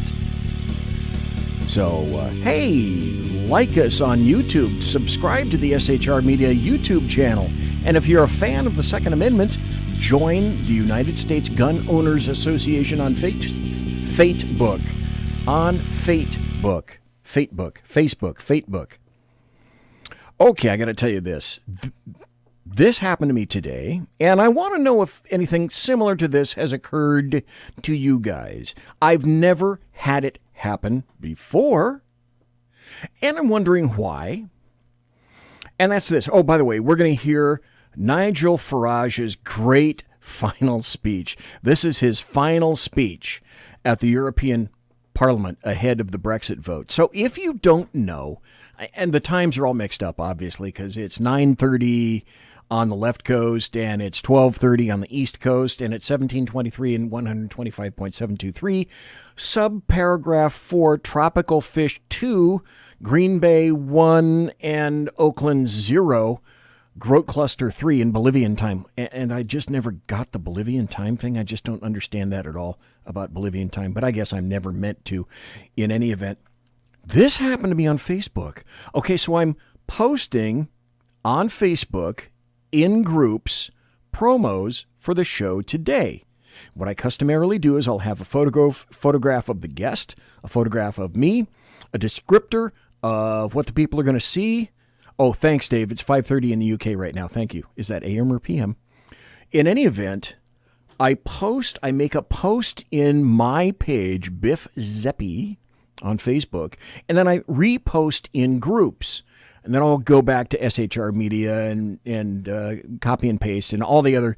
I'm on MeWe and Parler and Snippy and Snappy and Snoopy and Whoopy and Groupie and Gab. And so I go back and I do all that stuff, okay? Today, now I customarily post my show to probably 20 groups. Just kind of depends about the topic. And do these groups want to hear about what it is that I'm going to be talking about or the guest that I have? Today, Facebook sent me a message. I got to 10 groups. And Facebook said, sorry, your groups are done. You're not posting to any more groups. Really? I have never had that happen before. So I told that to Eric Regard. I said, something unique happened to me today. I posted 10 posts to other groups because I'm a member of a lot of Facebook groups, mostly political in nature. And Facebook said, whoa, your span of influence stops right here today, dude. No more influence for you. We're not having any of it. So I'm wondering, was it because I'm having a black Republican on the air in my studio who was running for California State Assembly in District 9, and we have to make sure that we don't have that option available to voting citizens in California. Always spell it with a K. Oh yeah, Dave, I do post in Gab, by the way. And so this is the first time that I have ever been told by Facebook that my butt is throttled. No more groups for you, sir. No more groups for you. Now, I make mention of Brexit because something amazing is happening in Brexit. Let's see.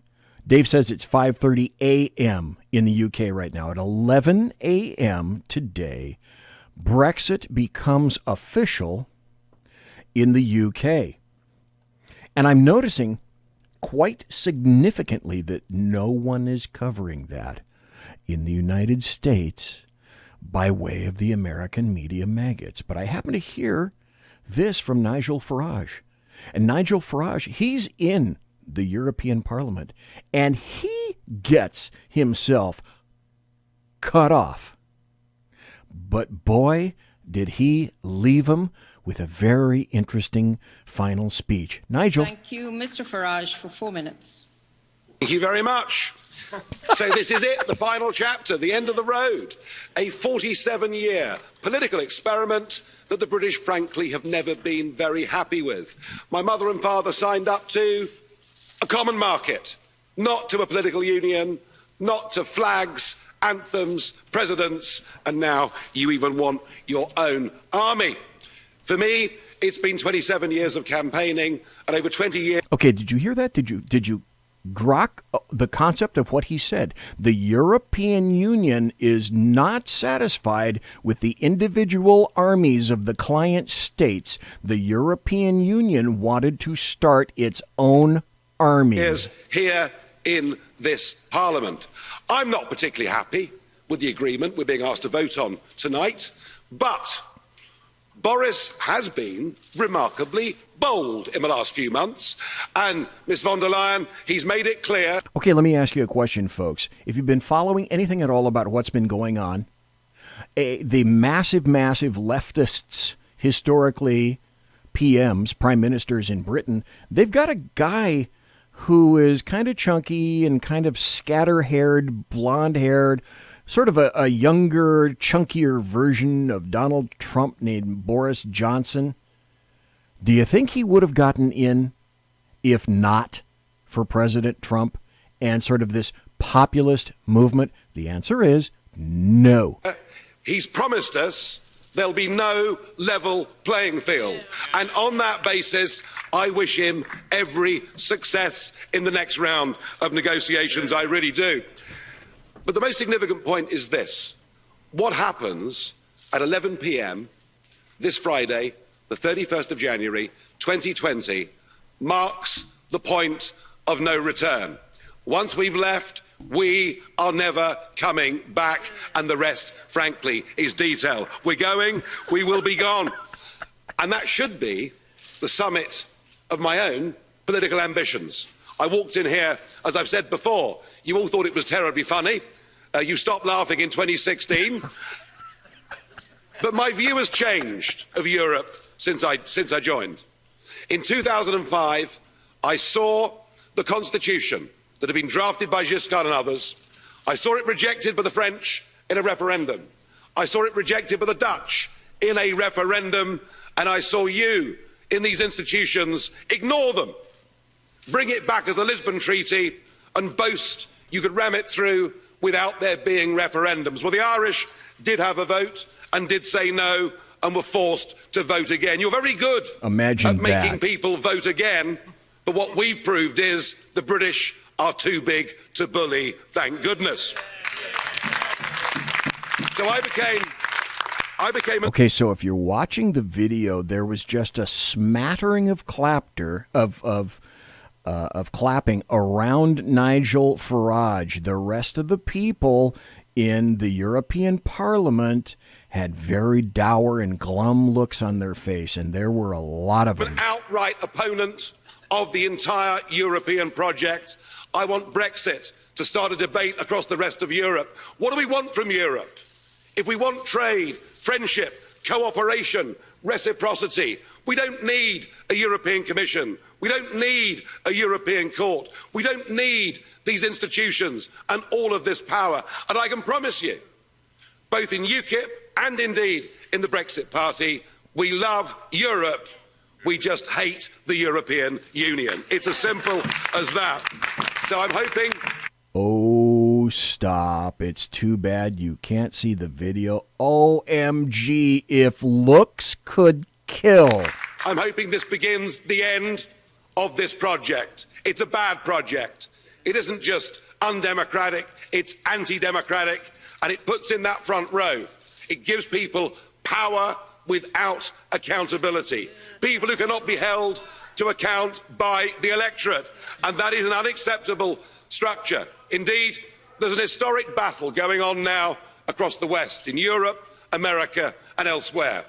It is globalism against populism. And you may loathe populism, but I tell you a funny thing, it's becoming very popular. And it has great benefits. No more financial contributions, no more European Court of Justice, no more common fisheries policy, no more being talked down to, no more being bullied, no more Guy Verhofstadt. I mean, what's not to like? I know you're going to miss us. What's not to I know like? you want to ban our national flags, but we're going to wave you goodbye, and we'll look forward. Okay, so in the European Union where this is occurring, there's maybe 10 or 15 people, along with Nigel Farage, who are waving the UK flag. And that's when things turn to poop, and the European Union people in charge are not having any more of that. In the future, to working with you as sovereign. They turned off his mic. If you disobey the rules, you get cut off. They turned off his mic. Please remove the flags. Mr. Farage. No flags in the European Union. Remove the flags, please. That's it. It's all over. Finished. We've gone. Could I please ask for quiet?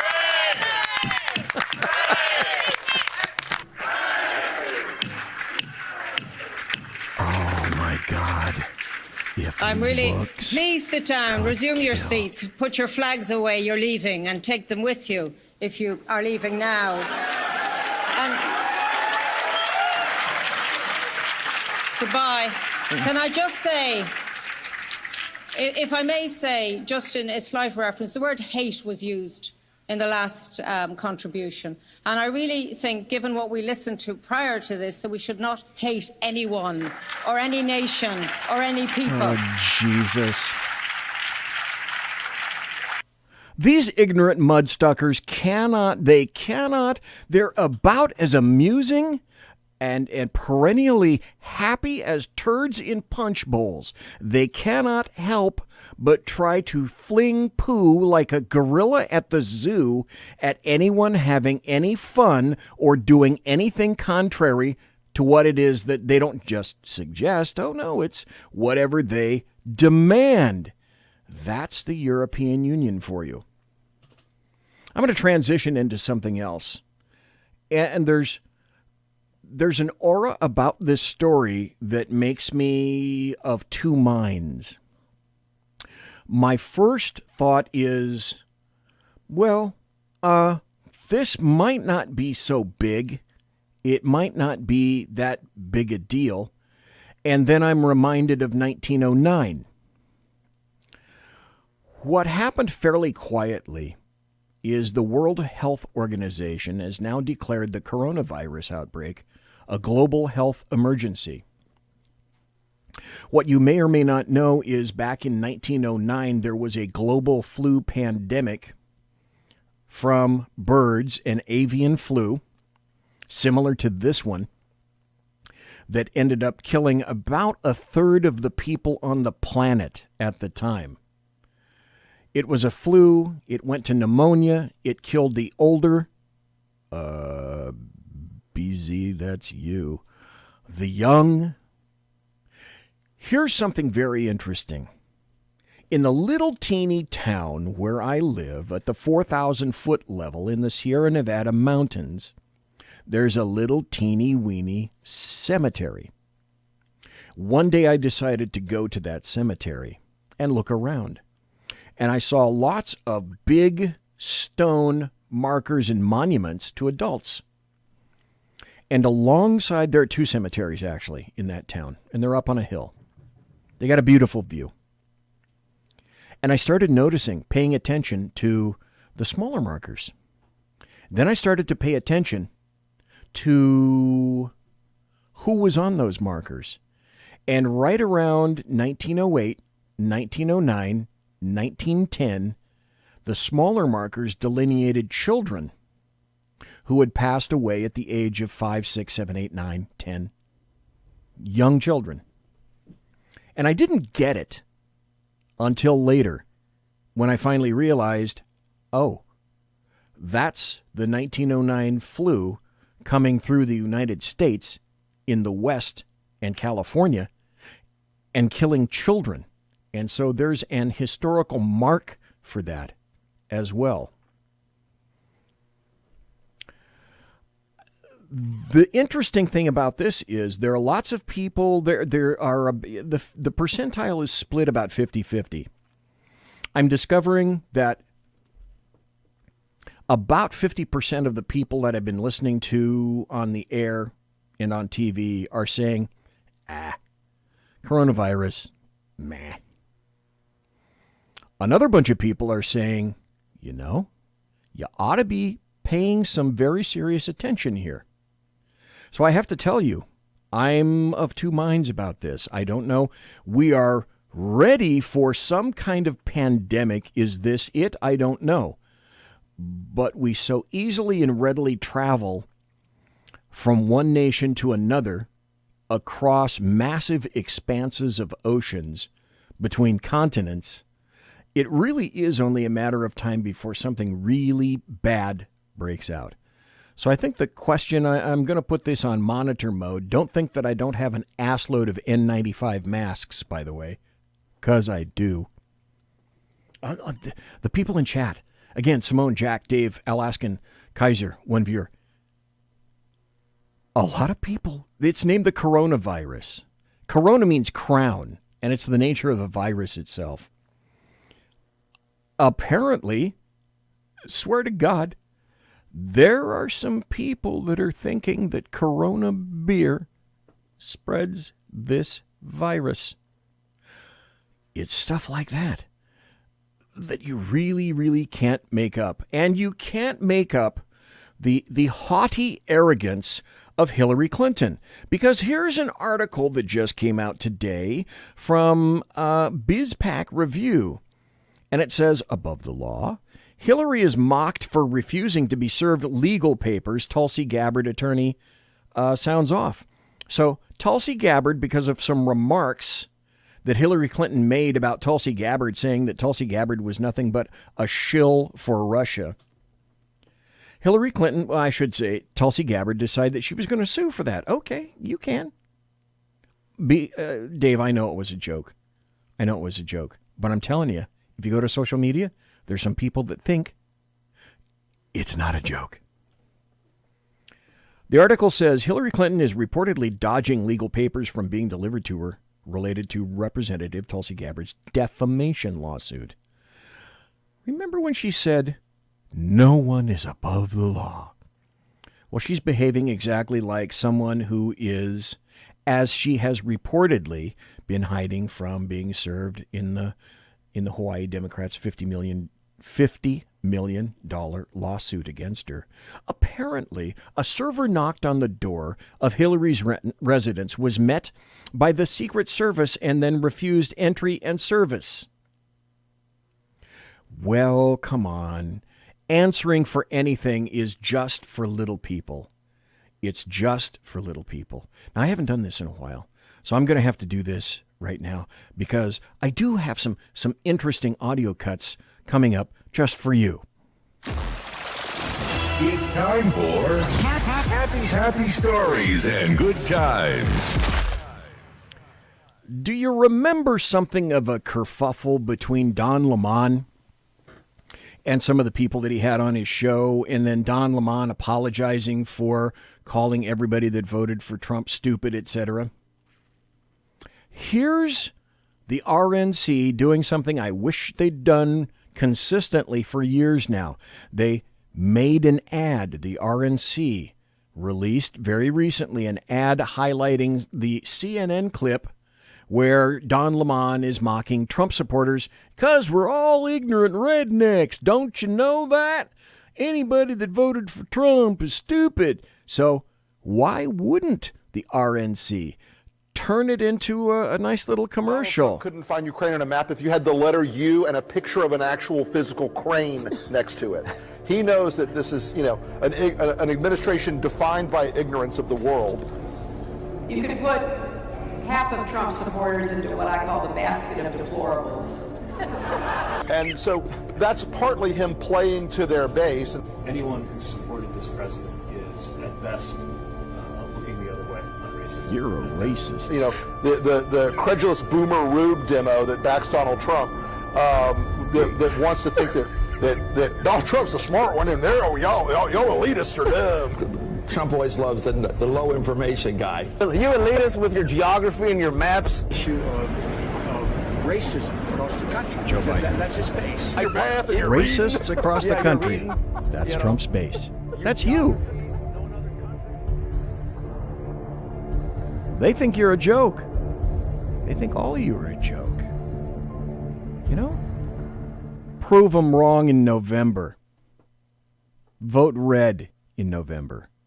That's the best thing I can think of. So here's Don Lemon, and he was joking and laughing and having a great time. But, Don Lemon, as he said, come on, he wasn't serious. He didn't mean that. One final note that I have for you, because this is personally important to me to address this, okay?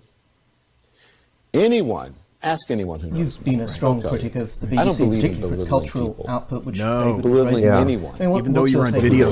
Can I just pick David up on that? Where they're from. The climate change point. For some considerable time now, the BBC has made me laugh, And while in the moment I found that joke humorous. Right. And I didn't catch everything that was said.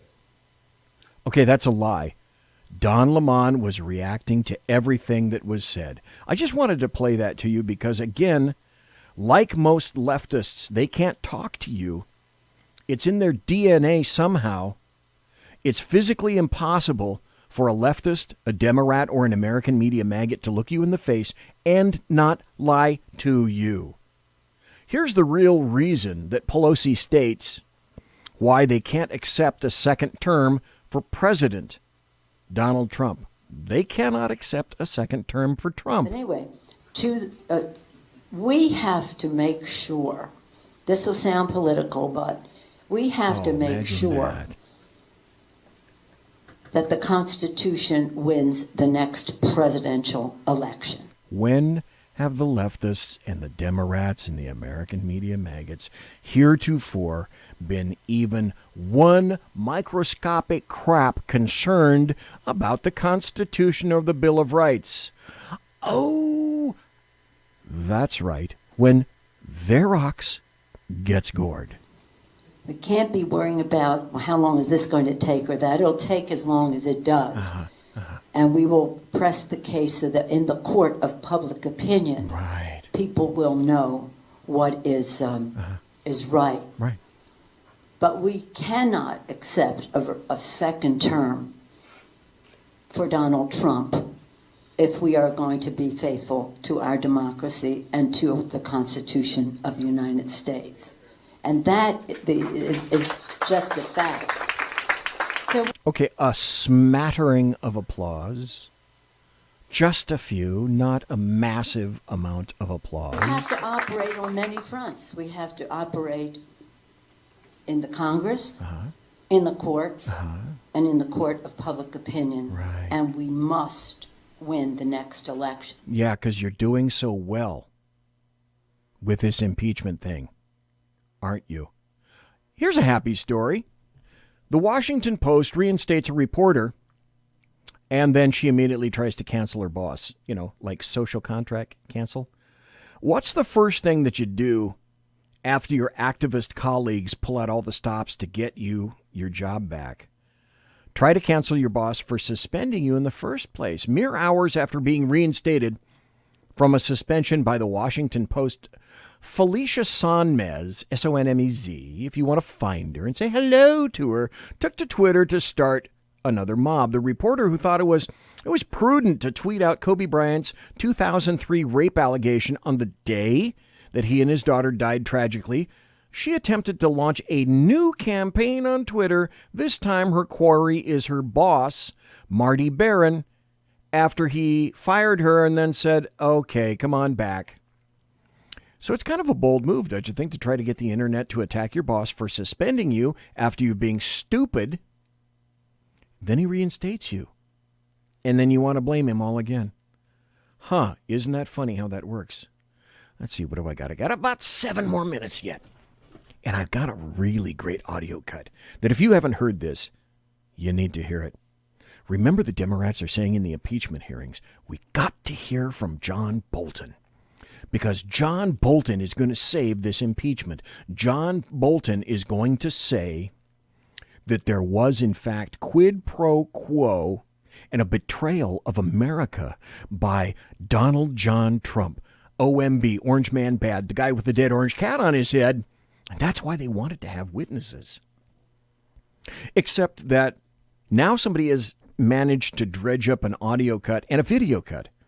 This is an interview with John Bolton describing the president's conversations with the president of Ukraine as warm and cordial in August of 2019.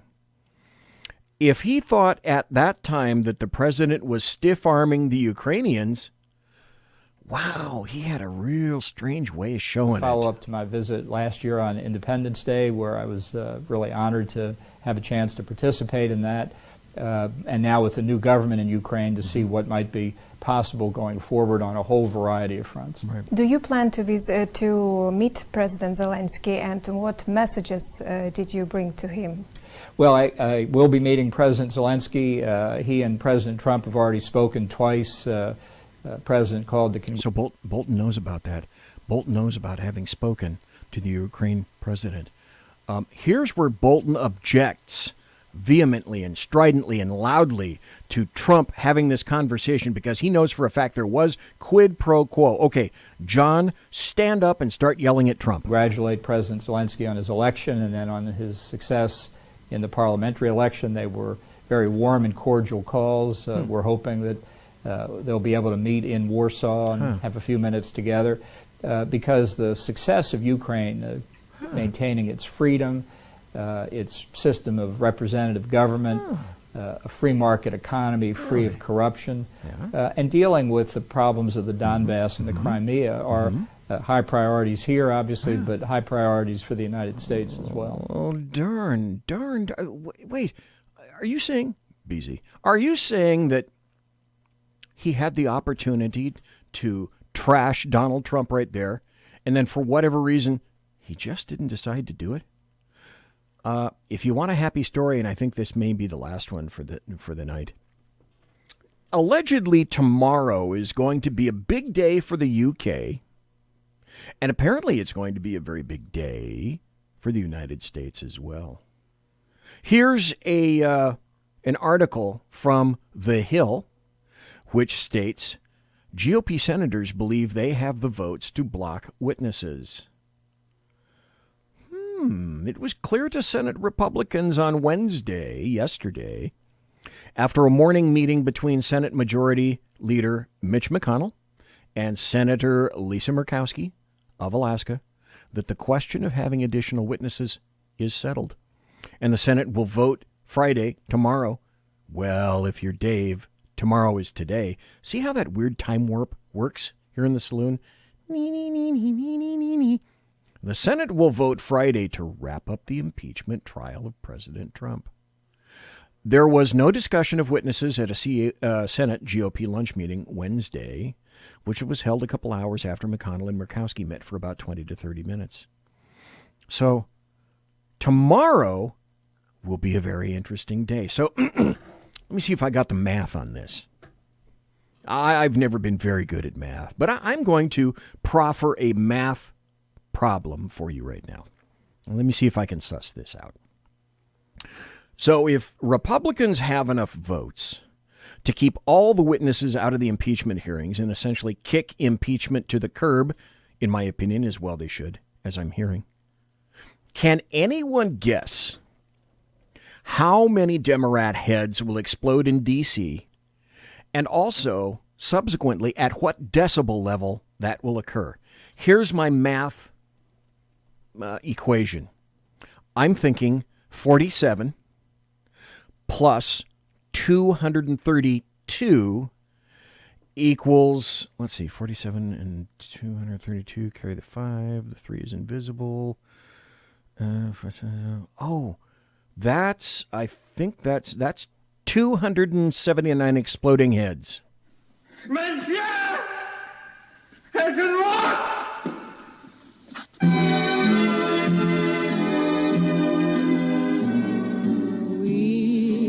Ladies and gentlemen, boys and girls, children of all ages, thanks for listening to the Bloviating Zeppelin's Berserk Bobcat Saloon, a radio show, live and direct right here on the SHR Media Network. If you want to contact me, you'll find me on Twitter at BZEP, at BZEP, and on my blog at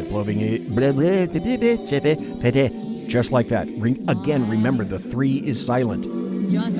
Promotional consideration is by the Lockheed Martin Skunk Works, Shure and Electro Voice microphones, Arrakis boards, and Pratt & Whitney engines thrust. You can trust. Tiaras are by My Little Pony.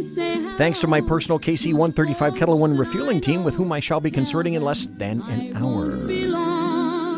And also, thank you for being so kindly for listening live tonight. Thanks to Eric Regard, Republican candidate for California Assembly in District 9.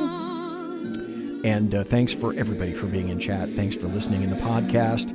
I appreciate the time that each and every one of you take. I'll be back on Tuesday, probably on Tuesday, an Iranian expert on the Middle East, Carmel Melamed. Great dude, Great interview. Be here. Aloha. Have a great weekend. Be safe.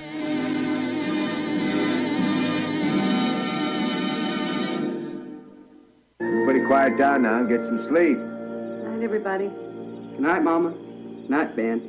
Good night, everyone. Good night, Mama. Good night, Daddy. Good night, children.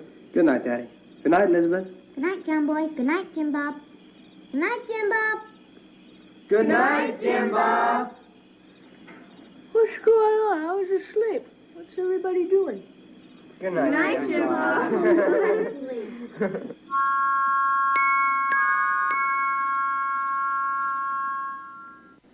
Good night, and good luck. Now you know the rest of the story. That's all, folks.